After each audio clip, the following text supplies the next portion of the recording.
আচ্ছা, রিস্ক ম্যানেজমেন্টে আমরা 5 নম্বর যে প্রশ্ন এটা দেখব যে সংক্ষিপ্তভাবে ব্যাংকিং বই, ট্রেডিং বই এবং অফ ব্যালেন্স শিট এক্সপোজারের সাথে জড়িত ঝুঁকিগুলি বর্ণনা করুন। আমরা এই প্রশ্নটা অত্যন্ত গুরুত্বপূর্ণ, এবারের জন্য অত্যন্ত গুরুত্বপূর্ণ যে ব্যাংকিং বই, ট্রেডিং বই এবং অফ ব্যালেন্স শিট এক্সপোজারের সাথে ঝুঁকিগুলো বর্ণনা করুন। এখানে আমাদের বলা হচ্ছে সংক্ষিপ্তভাবে ব্যাংকিং বই, ট্রেডিং বই এবং অফ ব্যালেন্স শিট এক্সপোজারের সাথে ঝুঁকিগুলো বর্ণনা করা হলো নিম্নে। 1 নম্বর বলা আছে ব্যাংকিং বই। ব্যাংকিং বইতে সমস্ত অগ্রিম আমানত এবং ঋণ অন্তর্ভুক্ত থাকে, যা সাধারণত বাণিজ্যিক এবং খুচরা ব্যাংকিং কার্যক্রম থেকে উদ্ভব হয়। তাহলে ব্যাংকিং বইয়ে আমাদের সকল ধরনের আমাদের ডিপোজিট, আমরা লোন, আমরা যে জিনিসগুলো আমাদের ব্যাংকিং বইয়ে যে লিপিবদ্ধ থাকে সেটা হচ্ছে আমাদের কাছে ব্যাংকিং বই, অর্থাৎ ব্যাংকের যে হিসাব নিকাশ যে বইগুলোতে লিপিবদ্ধ থাকে সেটা হচ্ছে ব্যাংকিং বই। তো এটা মূলত এখন আর ম্যানুয়ালি করি না বা করার সুযোগ নেই, আমরা এখন কি করি সেটা কম্পিউটারের মাধ্যমে আমরা সেটা প্রিন্ট দিয়ে বের করি, তাই না? প্রত্যেক দিনের ডাটা বের করি, প্রত্যেক মাসের ডাটা বের করি, এরকম। তো এই ব্যাংক স্টেটমেন্ট থেকে যে যেটা আমরা পাই, যে ধরনের ডাটা পাই সেটাই হচ্ছে আমাদের কাছে ব্যাংকিং বই। তো এই ব্যাংকিং বইয়ের যে রিস্ক গুলো থাকে, যে ঝুঁকিগুলো থাকে, এই ব্যাংকিং বইয়ের সাথে ঝুঁকিগুলো কি কি সেই ঝুঁকিগুলো আমাদের এখন আলোচনা করতে হবে। 1 নম্বর হচ্ছে ক্রেডিট রিস্ক, 2 নম্বর হচ্ছে সুদের হারের ঝুঁকি, 3 নম্বর হচ্ছে তারল্য ঝুঁকি, 4 নম্বর হচ্ছে অপারেশনাল ঝুঁকি।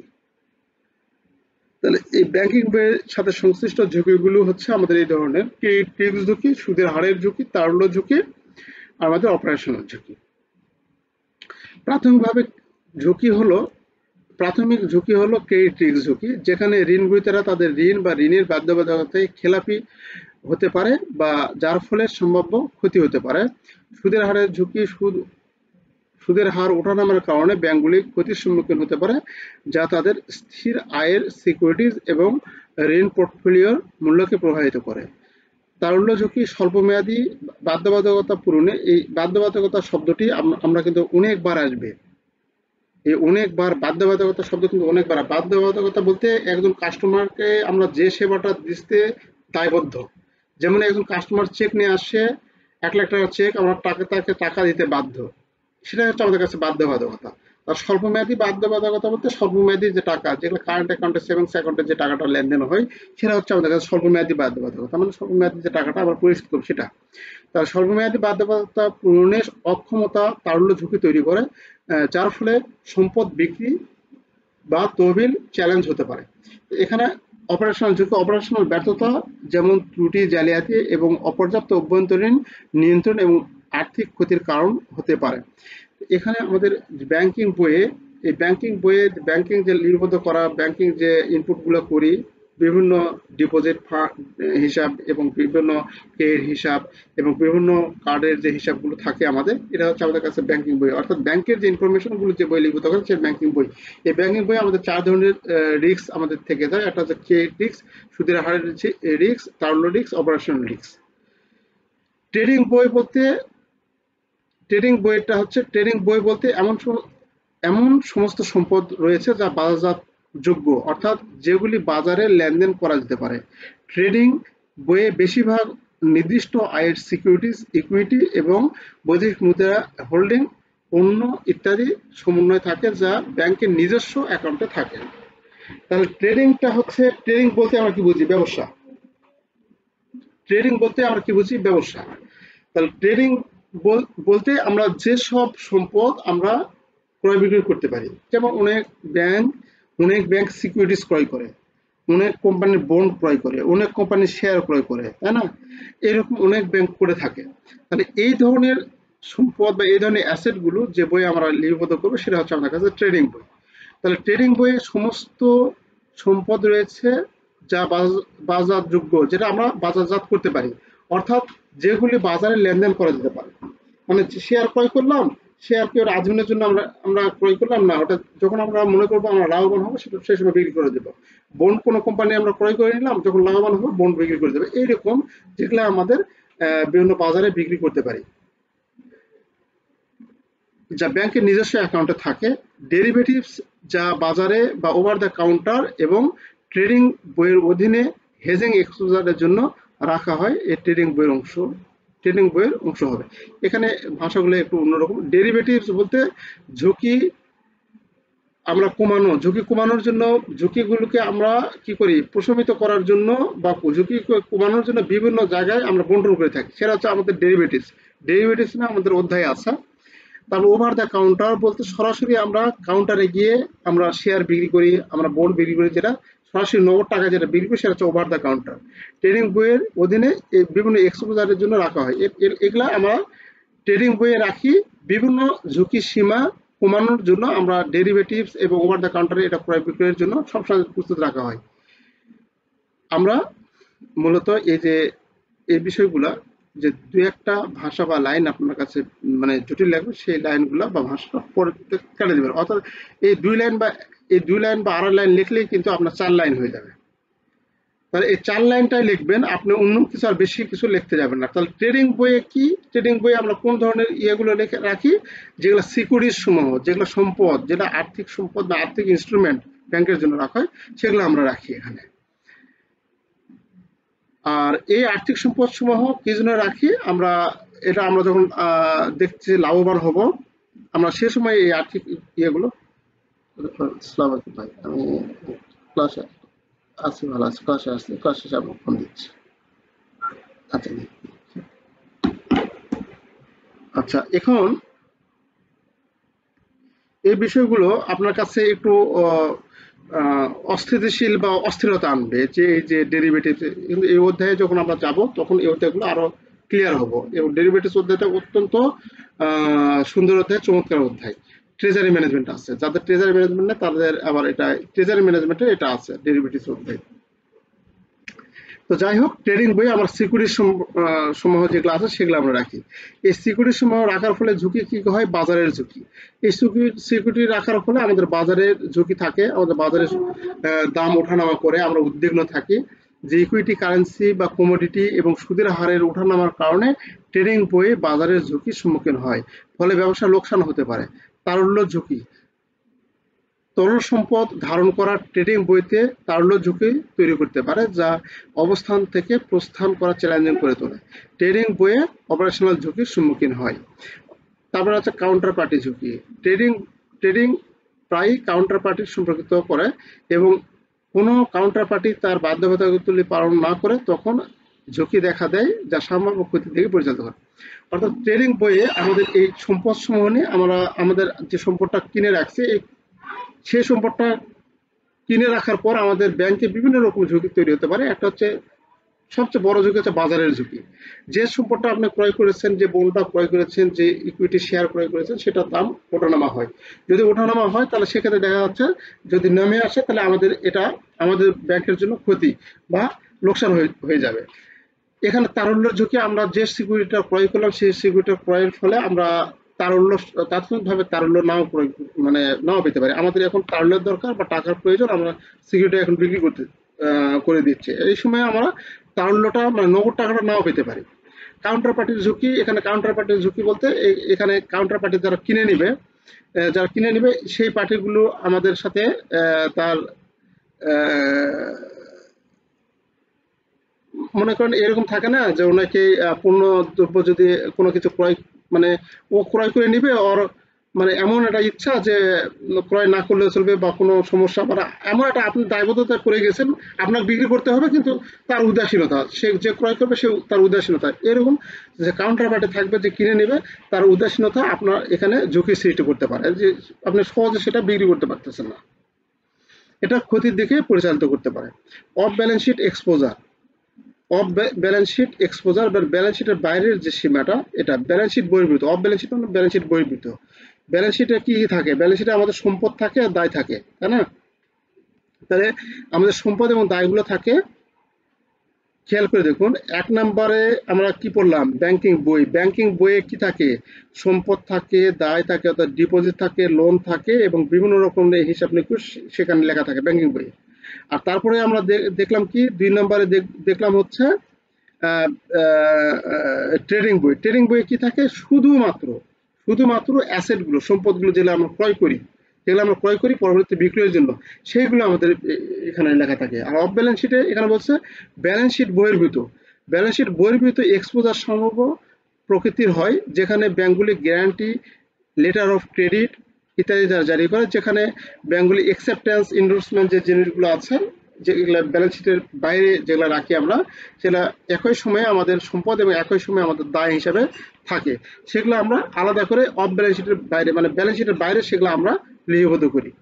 তো এখানে সেটা বলা আছে ব্যাংক গ্যারান্টি, ক্রেডিট লেটার মানে লেটার অফ ক্রেডিট যেটা সেটা এলসি ইত্যাদি জারি করে, এবং সেখানে ব্যাংকগুলি পেমেন্টের বাধ্যবাধকতার সম্মুখীন হয়।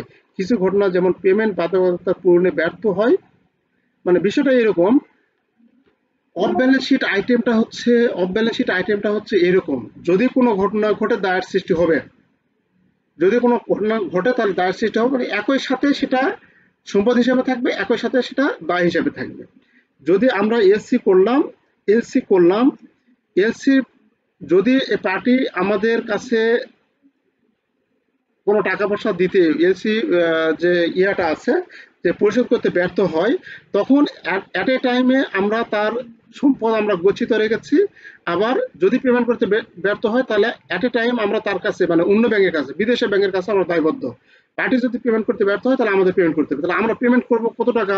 আমরা তার কাছ থেকে 100 টাকার সম্পদ বন্ধক রেখেছি, আমরা তাকে 90 টাকা প্রদান করব বা 100 টাকা প্রদান করব, তাহলে 100 টাকা অ্যাট এ টাইম আমাদের সম্পদ হয়ে থাকতেছে, 100 টাকা অ্যাট এ টাইম আমাদের দায় হয়ে থাকতেছে। এই যে একই সঙ্গে আমাদের কন্ট্রা হিসেবে থাকতেছে, উভয় দিকে থাকতেছে, সেই কন্ট্রা আইটেমগুলো বা অফ ব্যালেন্স শিট আইটেমগুলো আমাদের ব্যালেন্স শিটে দেখানো হয় না, ব্যালেন্স শিটে আলাদা করে দেখাতে হয়। অনেক ব্যাংকের সফটওয়্যারে আমরা একই সাথে দেখি, কোনো কোনো ব্যাংকের সফটওয়্যারে একই সাথে অ্যাকসেপ্টেন্স ইনডোর্সমেন্ট এই সাইটেও আছে, এই সাইটেও আছে, দায় সাইটেও আছে, কিন্তু আমরা এই ব্যালেন্স শিটে অনেক ব্যাংকে আছে সেটা ব্যালেন্স শিটে আলাদা করে লেখা থাকে। এখানে লেখা থাকে কন্ট্রা আইটেম বা অফ ব্যালেন্স শিট আইটেম লেখে আলাদা করে লেখা থাকে, ব্যালেন্স শিটের মধ্যে সেটা অন্তর্ভুক্ত থাকে না। সেটা হচ্ছে আমাদের কাছে অফ ব্যালেন্স শিট আইটেম।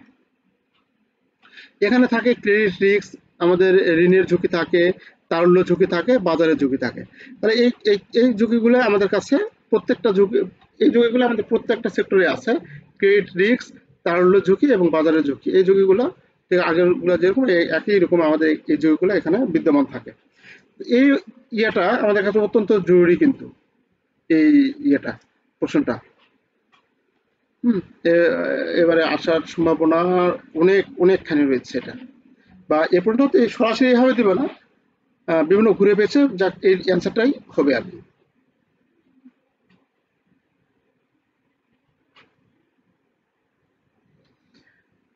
তারপরে আছে রিস্ক ম্যানেজমেন্ট প্রসেস, ঝুঁকি ব্যবস্থাপনা প্রক্রিয়া। এখন এগুলো পড়া কিন্তু আপনার মাথায় থাকবে না, আপনি যখন পরীক্ষা দিতে যাবেন এগুলো একটাও আপনার মাথায় থাকবে না। এখন কিছু কিছু এই যে পড়া বা এই যে শুনতেছেন এই জিনিসগুলো একটু অ্যানালাইসিস করবেন আপনি গিয়ে, তাহলে সহজে কিন্তু আপনার মনে থাকবে। কিরকম ভাবে অ্যানালাইসিস? এটা আপনি মনে রাখবেন কি হবে?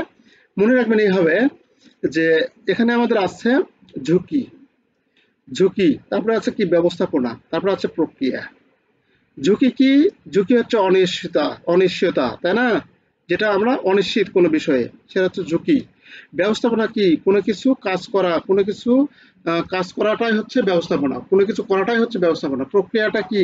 একটা প্রক্রিয়াটা হচ্ছে একটা প্রসেস বা একটা নির্দিষ্ট গতিতে চলে, যে কোনো কাজ করা যে নির্দিষ্ট গতিতে চলে সেটা হচ্ছে আমাদের কাছে প্রক্রিয়া, তাই না? তাহলে ঝুঁকি ব্যবস্থাপনা প্রক্রিয়া কি? ঝুঁকিটা আমাদের চিহ্নিতকরণ। ঝুঁকি ব্যবস্থাপনা প্রক্রিয়া হলো এমন একটি পদ্ধতি যা প্রতিষ্ঠানগুলি তাদের উদ্দেশ্যগুলিকে প্রভাবিত করতে পারে। ঝুঁকি চিহ্নিতকরণ, এবং এই কথাগুলো আসবে প্রত্যেকটা সংজ্ঞার মধ্যে, প্রত্যেকটা লেখার মধ্যে কতগুলো নিয়ে আসতে হবে আপনার। ঝুঁকি ব্যবস্থাপনা প্রক্রিয়া হলো ঝুঁকি ব্যবস্থাপনা, ঝুঁকিকে কিভাবে আপনি মিটিগেট করবেন, কিভাবে দাবায় রাখবেন, কিভাবে যেন ঝুঁকি উদ্ভব না হয় সে ব্যবস্থা করবেন, সেটা হচ্ছে ঝুঁকি ব্যবস্থাপনা প্রক্রিয়া। এই প্রক্রিয়াটা হলো একটা পদ্ধতি যা প্রতিষ্ঠান উদ্দেশ্যগুলিকে প্রভাবিত করতে পারে, মানে প্রতিষ্ঠানের লক্ষ্য উদ্দেশ্যকে প্রভাবিত করতে পারে। এই জন্য ঝুঁকিগুলি কি করে চিহ্নিত করা, যে কোন কোন ঝুঁকি আমাদের প্রতিষ্ঠানের লক্ষ্য উদ্দেশ্য ব্যাহত করতে পারে সেগুলো চিহ্নিত করা, মূল্যায়ন করা, ঝুঁকিগুলোকে মূল্যায়ন করবো যে ঝুঁকি কোনটা বেশি আমাদের কাছে ক্ষতিকর, কোনটা কম ক্ষতিকর, কোনটা আগে আমাদের মিটিগেট করতে হবে, কোনটা পরে মিটিগেট করতে হবে, মানে প্রশমিত করতে হবে। তারপরে প্রশমিত এবং নিরীক্ষণ করতে ব্যবহার করা। তাহলে ঝুঁকি চিহ্নিত করা, আমরা প্রতিষ্ঠানের লক্ষ্য উদ্দেশ্য অর্জনে ঝুঁকি চিহ্নিত করা, ঝুঁকি মূল্যায়ন করা, প্রশমিত করা, নিরীক্ষণ এবং যাচাই বাছাই করে সেগুলা অগ্রাধিকার ভিত্তিক প্রশমিত করা। এখানে আপনি লাইন অ্যাড করতে পারেন, প্রশমিত করার প্রক্রিয়াকেই আমরা ঝুঁকি ব্যবস্থাপনা প্রক্রিয়া বলবো। তাহলে ঝুঁকি ব্যবস্থাপনা প্রক্রিয়াটা কি? ঝুঁকি চিহ্নিত করা, ঝুঁকি মূল্যায়ন করা, ঝুঁকি অগ্রাধিকার দেওয়া, ঝুঁকিকে আমরা শ্রেণীবিন্যাস করা, মানে 1 2 3 4 এবার শ্রেণীবিন্যাস করব, করে প্রশমিত করার যে প্রক্রিয়া বা পদক্ষেপ তাকে আমরা ঝুঁকি ব্যবস্থাপনা প্রক্রিয়া বলি। তাহলে এই স্টেপগুলো আপনাকে এই প্রায় সংজ্ঞাতে আপনাকে বলতে হবে। কিন্তু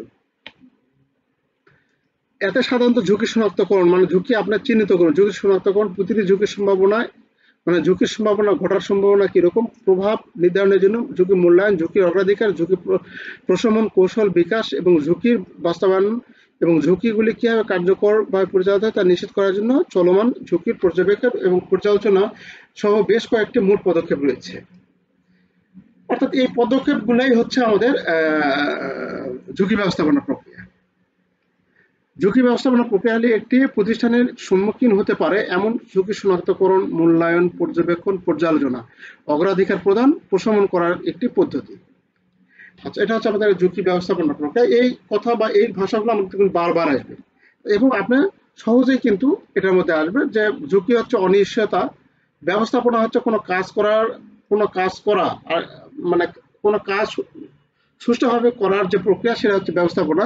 প্রক্রিয়াটা হচ্ছে আমরা জানি একটা চক্র বা সার্কেল, এটা চলতেই থাকে আমাদের।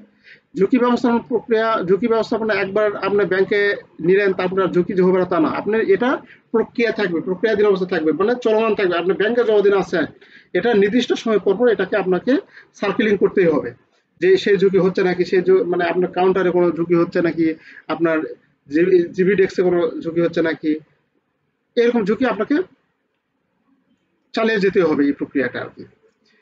আচ্ছা, discuss the steps of risk management process. Risk management প্রসেসের আমাদের এটা অত্যন্ত অত্যন্ত অত্যন্ত একটা মহা শক্তিশালী একটা প্রশ্ন, এটা অনেক শক্তিশালী প্রশ্ন।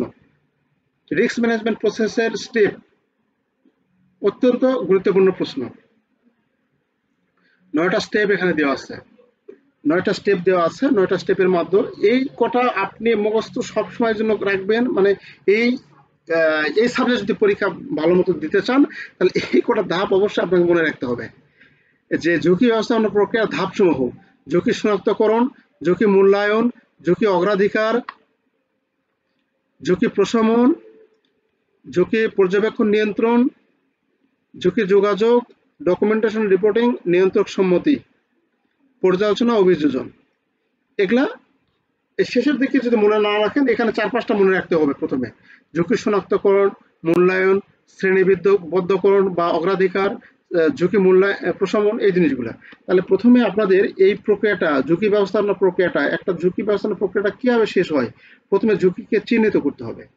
আপনি জিবিডেক্সে আপনি রেমিটেন্স পে করতেছেন, রেমিটেন্স পে করতে দেখা যাচ্ছে যে আরেকজনের টাকা হয়তো আরেকজনকে আমরা দিয়েছি বা নিয়েছে। তাহলে এই যে ঝুঁকিটা তৈরি হলো, কিভাবে তৈরি হলো এই ঝুঁকিটা তৈরি হলো এই কারণে যে আমরা হয়তো এনআইডি চেক করিনি, আমরা যাকে নিয়ে আসে তার পিনকোড বা আমরা ভালো মতো দেখিনি, এরকম বিভিন্ন রকম কারণ হতে পারে। তো বা হয়তো যে হয়তো একই সঙ্গে ডেস্কে অনেকগুলো কাস্টমার এসেছে, একজন হয়তো পিনকোড পাসওয়ার্ড বলে সে হয়তো ওয়াশরুমে চলে গিয়েছে, আপনি ও হয়তো আসতে দেরি করছে, আপনি অন্য কিছু ভাবে হয়তো ডেস্ক থেকে উঠে গেছেন, আসে দেখেন যে আরেকজন আসে বসে আছে, তাকে ভাবে তাকে টাকা দিয়েছেন। এরকম হয়, বিভিন্ন রকম ইনসিডেন্ট ঘটে ব্যাংকে। কি কারণে ঘটলো? একজন ব্যবস্থাপক সেই ঝুঁকিটা শনাক্ত করবে, সেই ঝুঁকিটা শনাক্ত করবে, তারপরে ঝুঁকিটাকে মূল্যায়ন করবে। এরকম অনেকগুলো ঝুঁকি, মানে তার ডেস্কে কি ধরনের ঝুঁকি তৈরি হয় সেই ঝুঁকিগুলো মূল্যায়ন করবে।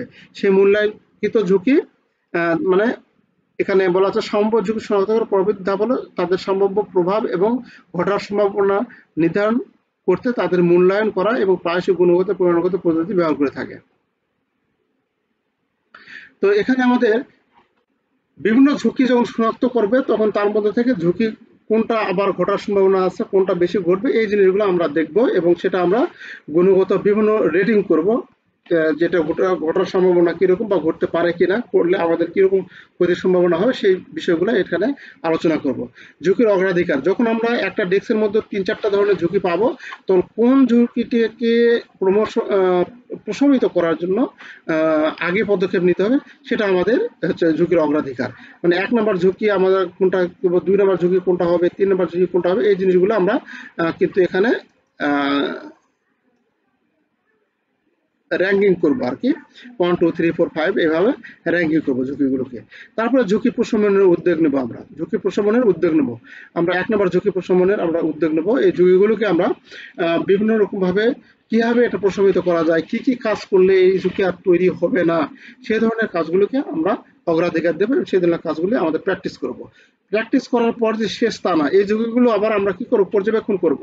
একজন ব্যবস্থাপক বা তার সংশ্লিষ্ট লাইনম্যান কি করবে, সে ঝুঁকিগুলো হচ্ছে কিনা বা সে কাজ ঠিক মতো করছে কিনা এটা পর্যবেক্ষণ করবে এবং নিয়ন্ত্রণ করবে, সেটা নিয়ন্ত্রণ করবে। তারপর ঝুঁকি যোগাযোগ,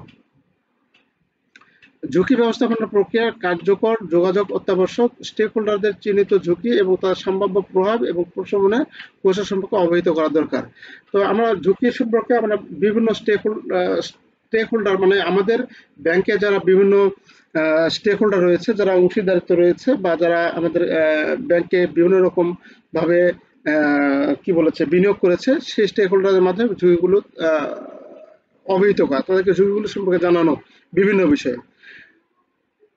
আচ্ছা, ঝুঁকি যোগাযোগ এটা পরে দিলে হয়, না দিলেও হয়। তারপর ডকুমেন্টেশন রিপোর্টিং, ঝুঁকিগুলো তৈরি হচ্ছে না তৈরি হয়নি এরকম আমরা ডকুমেন্টেশন আমরা তৈরি করব, যে ঝুঁকিগুলো আর হচ্ছে না বা হয়নি এরকম একটা ডকুমেন্টেশন বা একটা ফাইল করব আমরা। নিয়ন্ত্রক সম্মতি, এটা বাংলাদেশ ব্যাংকের আইন অনুযায়ী আমাদের হচ্ছে কিনা, আমরা সেই ঝুঁকি পর্যবেক্ষণ করছি কিনা, কিংবা আমরা বাংলাদেশ ব্যাংকের আইন সঠিকভাবে ফলো করছি কিনা, এই জিনিসগুলো আমাদের ঠিক দেখতে হবে। তারপরে পর্যালোচনা অভিযোজন, তারপরে পর্যালোচনা করতে হবে এগুলা সঠিকভাবে হচ্ছে কিনা, যদি সঠিকভাবে হয়ে থাকে তাহলে সেটা আমাদের হচ্ছে সেই ঝুঁকি বাদ দিয়ে আমরা পরের ঝুঁকিগুলোকে আমরা প্রশমনের জন্য আমরা কাজ করব। এরকম ভাবে ঝুঁকি যে এখানে বিভিন্ন ধাপগুলো রয়েছে, ধাপগুলো আমাদের মনে রাখতে হবে। ঝুঁকি শনাক্তকরণ, চিহ্নিতকরণ, মূল অগ্রাধিকার বা মূল্যায়ন, তারপর আছে ঝুঁকি প্রশমিতকরণ। এই 4-5টা পয়েন্ট আপনাকে অবশ্যই মনে রাখতে হবে কিন্তু, এবং এই প্রশ্নটা অনেক ভালো একটা প্রশ্ন।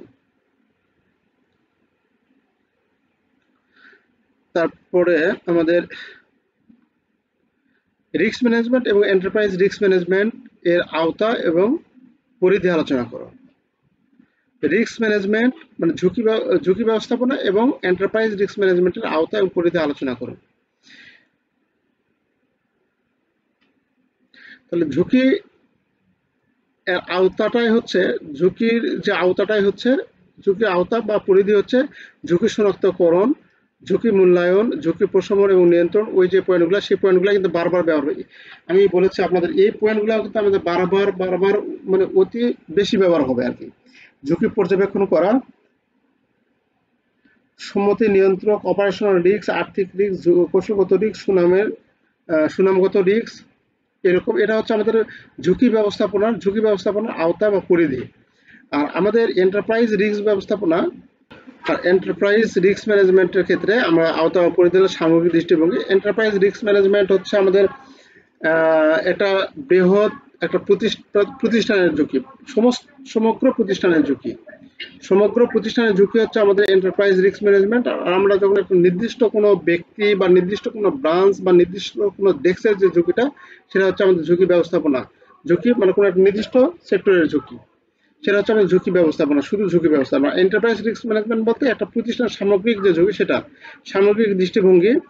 এর প্রথম সামগ্রিক দৃষ্টিভঙ্গি কৌশলের সাথে সারিবদ্ধকরণ, মানে আপনার ব্যাংকের কৌশলের সাথে একত্রিতকরণ হচ্ছে এইরকম ঝুঁকি যদি আমার থাকে, সেই ঝুঁকিগুলো চিহ্নিত করা। ঝুঁকি একত্রিতকরণ, সবগুলো ঝুঁকিকে আমরা একত্র করব, যে কোন ধরনের ঝুঁকি বেশি ঘটে, প্রায়শই ঘটে, কোন ধরনের ঝুঁকিকে আমরা কম ঘটে। হয়তো কোনো ঝুঁকি দেখা যাচ্ছে প্রত্যেক দিন ঘটে, কোনো ধরনের ঝুঁকি দেখা যাচ্ছে 2 দিন পর বা 3 দিন পর, সপ্তাহ পর আমাদের ঝুঁকি ঘটে। ঝুঁকির সংস্কৃতি আমাদের চালু থাকতে হবে। ঝুঁকির সংস্কৃতিকে আমরা খুব এই সংস্কৃতিরা ঝুঁকির শনাক্তকরণ, নিয়ন্ত্রণ, এই কালচারটা আমাদের ব্যাংকের মধ্যে থাকতে হবে। যদি না থাকে তাহলে কিন্তু আমাদের ক্ষতিগ্রস্তের মধ্যে পড়ে যাবে। এই সংস্কৃতিটা আমাদের থাকতে হবে অবশ্যই। ঝুঁকি প্রবণতা, ঝুঁকির প্রবণতা বলতে ঝুঁকি কিরকম ভাবে আপনাকে আপনার ক্ষতিগ্রস্ত করতে পারে, আপনার ব্যাংকে ক্ষতিগ্রস্ত করতে পারে, সেই জিনিসটা আমাদের এখানে থাকতে হবে। ঝুঁকির পরিচালনা, ঝুঁকি রিপোর্টিং, এরকম ভাবে 4-5টা পয়েন্ট যেটা দরকার আমরা দেওয়ার চেষ্টা করব। তাহলে এন্টারপ্রাইজ রিস্ক ম্যানেজমেন্ট এবং এন্টারপ্রাইজ রিস্ক ম্যানেজমেন্টের মধ্যে আমাদের পার্থক্য, মানে ঝুঁকির আওতাটা এরকম ভাবে আমরা লিখতে পারি। এখন এর কিছু পয়েন্ট এর মধ্যে থাকতে পারে, আর কিছু পয়েন্ট এর মধ্যে থাকতে পারে, যাক সমস্যা নাই, কিন্তু আপনি কথাটা ঘুরিয়ে লিখবেন, শেষে যে কথাটা লিখবেন সে কথাটা যেন এন্টারপ্রাইজ রিস্ক ম্যানেজমেন্ট নামে এইরকম কথাই যেন আসে, বক্তব্যটা যেন এইরকম এন্টারপ্রাইজ রিস্ক ম্যানেজমেন্ট কথাটা ঘুরে আসে। আর যখন আপনি যখন এখানে লিখবেন ঝুঁকি ব্যবস্থাপনা লিখবেন, তখন আপনার যেন ঝুঁকি ব্যবস্থাপনা কথাটা যেন আসে।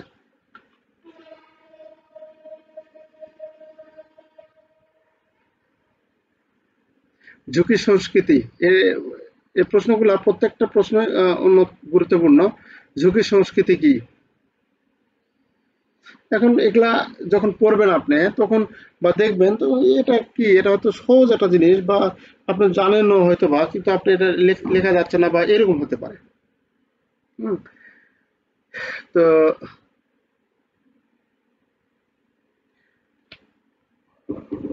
ঝুঁকি সংস্কৃতি, তখন আপনি দুইটা ওয়ার্ডকে ডিভাইডেড করবেন, ভাগ করবেন। ঝুঁকি কি, সংস্কৃতি কি, এই দুইটা ওয়ার্ডকে ভাগ করে নেবেন। ঝুঁকি হচ্ছে অনিশ্চয়তা, ঝুঁকি হচ্ছে অনিশ্চয়তা, আর সংস্কৃতি হচ্ছে কি আমাদের মানুষের মূল্যবোধ, বিশ্বাস, অনুভূতি, এই জিনিসটা হচ্ছে সংস্কৃতি, তাই না? তাহলে ঝুঁকি সম্পর্কে আমাদের প্রতিষ্ঠানে ব্যাংকের কর্মচারীদের, কর্মকর্তা কর্মচারীদের ঝুঁকি সম্পর্কে যে বিশ্বাস, মনোভাব, মূল্যবোধ, বিশ্বাস, আচরণ, এই আচরণকে আমরা ঝুঁকি সংস্কৃতি বলবো। এরকম ভাবে অ্যান্সারটা আমরা করবো। তাহলে ব্যাংকের ঝুঁকি সংস্কৃতিটা হচ্ছে কিরকম? ঝুঁকিটা হচ্ছে অনিশ্চয়তা, আর সংস্কৃতি হচ্ছে মানুষের বিশ্বাস, মূল্যবোধ, আচার আচরণ ইত্যাদি। তাহলে একটি ব্যাংকের ঝুঁকি সংস্কৃতি বলতে বোঝায় ঝুঁকি সম্পর্কে কর্মচারী বা কর্মকর্তাদের সম্মিলিত মনোভাব, আচার আচরণকে বোঝায়। সম্মিলিত মনোভাব, মূল্যবোধ, বিশ্বাস এবং আচরণকে বোঝায় এই ঝুঁকি সংস্কৃতি। তাহলে দুটো ভাগ করে নিয়ে আপনি সংজ্ঞাটা তখন নিজের মতো করে আপনি দিবেন। এটি এমন একটি,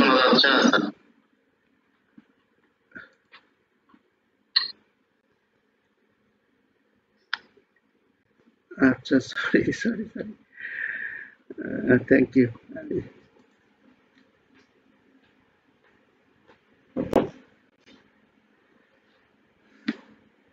আচ্ছা তাহলে ঝুঁকি ঝুঁকি এটা আরেকবার বলি।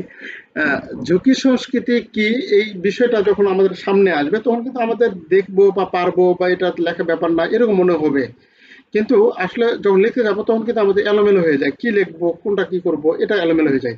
আমি বলি কি, এটা যখন থাকবে তখন আপনি জিনিসটাকে সংক্ষিপ্ত করে নেবেন। তাহলে ঝুঁকি আলাদা করে নেবেন, সংস্কৃতি আলাদা করে নেবেন। তার ঝুঁকি সংস্কৃতি, ঝুঁকিটা হচ্ছে কি আমাদের কাছে অনিশ্চয়তা, সংস্কৃতিটা কি হচ্ছে, সংস্কৃতি হচ্ছে কোন একটা বিষয়ে মানুষের ধ্যান ধারণা, বিশ্বাস, অনুভূতি, মূল্যবোধ, এগুলাকে আমরা সংস্কৃতি বলি। তাহলে একটি ব্যাংকের ঝুঁকি সংস্কৃতি বলতে ঝুঁকি সম্পর্কে মানুষের বা ব্যাংকের কর্মচারীদের বা কর্মকর্তাদের মনোভাব, মূল্যবোধ, বিশ্বাসকে আমরা ঝুঁকি সংস্কৃতি বলি। এভাবে আমরা বা ঝুঁকি সংস্কৃতি বলবো, এভাবে আপনি লিখতে পারেন। এটি এমন একটি উপায় যেখানে কিভাবে একটি প্রতিষ্ঠান কর্মীরা শীর্ষ ব্যবস্থাপন থেকে শুরু করে ফ্রন্ট লাইনে স্টাফরা তাদের দৈনন্দিন ক্রিয়াকলাপ এবং সিদ্ধান্ত গ্রহণের প্রক্রিয়াকে ঝুঁকি উপলব্ধি করে, বোঝে এবং প্রতিক্রিয়া জানায়, এবং কিভাবে ঝুঁকি ব্যাংকের সামগ্রিক কৌশল, ব্যবসায়িক কৌশল এবং সিদ্ধান্তকে গ্রহণের প্রক্রিয়াকে একত্রিত করে, প্রক্রিয়ার সাথে একত্রিত হয়। এখানে বলছে এটা এমন একটি প্রক্রিয়া, এটা কি করে ব্যাংকের ঊর্ধ্বতন কর্মকর্তা থেকে শুরু করে অধস্তন কর্মকর্তা পর্যন্ত এই ঝুঁকিগুলো কি করে উপলব্ধি করে, ঝুঁকিগুলো বোঝে। কারণ যে ডেস্কে থাকুক না কেন, ঝুঁকি ছাড়া তো কোনো ডেস্ক নাই। তাহলে ব্যাংকে যারা কাজ করে প্রত্যেকে এই ঝুঁকিগুলো অনুধাবন করে, বোঝে এবং এই ঝুঁকিগুলোকে সামগ্রিক ব্যবসা আমাদের যে কৌশল এবং সিদ্ধান্তের সাথে এটা কিরকম প্রতিকূল বা কিরকম অনুকূল থাকে সেই জিনিসগুলো আমরা এখানে কিন্তু অ্যালাইন করি, একত্রিত করি। মানে আমরা এটা আমাদের জন্য উপকারী না অপকারী। যেমন কিছু কিছু ঝুঁকি আমাদের নিতে আমাদের ইচ্ছুক, কিছু কিছু ঝুঁকি আছে উপকারী ঝুঁকি, কিছু কিছু ঝুঁকি আছে আমাদের ক্ষতিকর ঝুঁকি। তাহলে ঝুঁকি উপকারী হয় কেমনে, এই জিনিসটা, যেমন আমাদের ব্যাকটেরিয়া, কিছু কিছু ব্যাকটেরিয়া ক্ষতিকর, কিছু কিছু ব্যাকটেরিয়া আমাদের কাছে অপকারী, উপকারী কিছু কিছু আছে, কিছু অপকারী আছে। তাহলে এখানে ঝুঁকির ক্ষেত্রেও আমাদের কিছু উপকারী ঝুঁকি আছে, কিছু অপকারী ঝুঁকি আছে। উপকারী ঝুঁকিগুলো কোনগুলো সেটা আমরা আলোচনা করব। রিস্ক অ্যাপিটি নামে যে ইয়াটা আছে তার মধ্যে আমরা আলোচনা করব। রিস্ক অ্যাপিটি মানে ঝুঁকি কেন আমরা গ্রহণ করতে রাজি থাকি, ব্যাংক কেন ঝুঁকি গ্রহণ করে। তাহলে আমরা আমরা তো পাগল না যে আমরা ঝুঁকি নিব, কিন্তু ব্যাংক কেন ঝুঁকি গ্রহণ, এটা প্রশ্ন অনেক গুরুত্বপূর্ণ। যে ঝুঁকি কি কেউ সহজে নেয়? ঝুঁকি তো কেউ সহজে নেয় না। তাহলে ব্যাংক কেন ঝুঁকি গ্রহণ করে? ব্যাংক ওই জন্য ঝুঁকি গ্রহণ করে, ব্যাংক প্রফিট করবে তাই, ব্যাংক লাভ করবে তাই। লাভ যেখানে সেখানে ঝুঁকি আছে। আপনি লোন দিলেন, লোন দিয়ে তো মানে ঝুঁকি থাকবে না তা তো হতে পারে না। আপনি কোনো অ্যাডভান্স দিচ্ছেন, আপনি লোন দিচ্ছেন, লোন দিয়ে তো অবশ্যই সেখানে ঝুঁকি থাকতে পারে, থাকতে পারে বলতে থাকবে। তাহলে ব্যাংক সে ঝুঁকিটা সহনীয় মাত্রায়, যতটুকু মাত্রা ব্যাংক ঝুঁকি নিতে পারবে ততটুকু পরিমাণ লোন দিতে পারে, আর বেশি লোন দিতে পারে না। তাহলে একটা গ্রাহককে ব্যাংক লোন দিতে পারছে 10 কোটি টাকা, ব্যাংক এখন মনে করছে ওই ব্রাঞ্চের 10 কোটি টাকা ঝুঁকি সহ্য করার মতো ক্ষমতা ব্যাংকের আছে, ব্রাঞ্চের আছে, বিদায় লোন দিয়েছে। তার মানে কি ব্যাংকে ঝুঁকি গ্রহণ করতে হয়, তা না হলে ব্যাংক ব্যবসা চলবে না।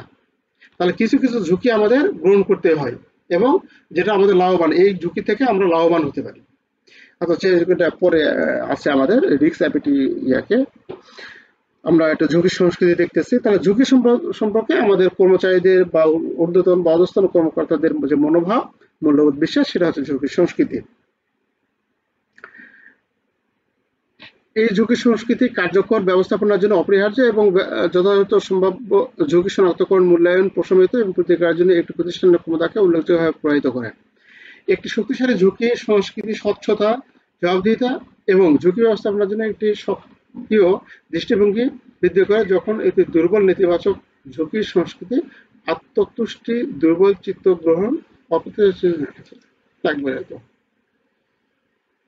ঝুঁকি সংস্কৃতি বলতে বোঝায় একটি প্রতিষ্ঠানের সকল কর্মকর্তা কর্মচারীদের সামষ্টিক মূল্যবোধ, দৃষ্টিভঙ্গি, বিশ্বাস এবং একটি প্রতিষ্ঠানের মধ্যে আচরণ যা এটি কিভাবে ঝুঁকিকে উপলব্ধি করে, পরিচালনা করে এবং প্রতিক্রিয়া জানায়। তো তাহলে আমরা যেটা বুঝলাম ঝুঁকি সংস্কৃতি, আমাদের ঝুঁকি সম্বন্ধে আমাদের ব্যাংকের মনোভাব, ব্যাংকের যে কর্মকর্তা কর্মচারীগুলো আছে তাদের যে মনোভাব, দৃষ্টিভঙ্গি, মূল্যবোধ, এটাকে আমরা ঝুঁকি সংস্কৃতি বলি। Why should risk culture be given due importance? এখানে বলছে যে ঝুঁকি সংস্কৃতি যথাযথ গুরুত্ব দেওয়া উচিত। কেন গুরুত্ব দেওয়া উচিত? হ্যাঁ, ঝুঁকি সংস্কৃতিকে গুরুত্ব দিতে হবে। ঝুঁকি আমাদের যে সকল ঝুঁকি আমাদের ক্ষতিকর, ব্যাংকের লক্ষ্য উদ্দেশ্য অর্জন আমাদের সহায়তা করে, সেই ধরনের ঝুঁকিগুলোকে আমরা প্রশমিত করব, সেগুলোকে আমরা চিহ্নিত করে সে প্রশমিত করার চেষ্টা করব। ঝুঁকি কৌশলগত সিদ্ধান্ত, খ্যাতি বিড়ম্বনা ঝুঁকি। আচ্ছা, এটা সামনের দিন আমরা আলোচনা করি। 11টা 2 বেজে গেছে। রিস্ক কালচার, এখানে আমাদের মোটামুটি 5টা 6টা অধ্যায় আছে। আমাদের যদি ক্লাস এরকম ভাবে হয়ে থাকে 25-26টার মতো ক্লাস হয়তো পাবো আমরা। এই ক্লাসগুলো যদি আমরা দেখি এবং এরপরে আমাদের এখান থেকে কিছু গাণিতিক টার্ম আছে, সেই গাণিতিক টার্মগুলো নিয়েও ইনশাআল্লাহ আলোচনা করব। আর আপনাদের কোনো কিছু পরামর্শ বা কোনো কিছু বলা থাকলে হোয়াটসঅ্যাপ গ্রুপে একটু জানিয়ে দিবেন। সেভাবে আমরা চলবো আর কি, বা সেভাবে চলবো, তাহলে আমাদের সকলের উপকার হবে। তো আজকে এখানে এ পর্যন্ত রাখি। সামনের দিন আমরা এখান থেকে আলোচনা করব ঝুঁকি সংস্কৃতি। জি জি,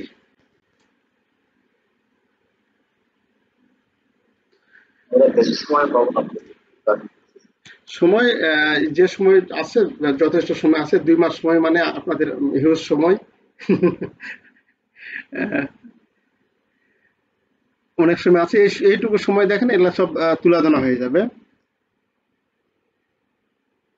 আমি তারপরে আমি দ্রুত করে দিব আপনাদের। আমি আচ্ছা, এটা শেষ করে নিই। আমি তাহলে আজকে এখানে শেষ করছি। আসসালামু আলাইকুম।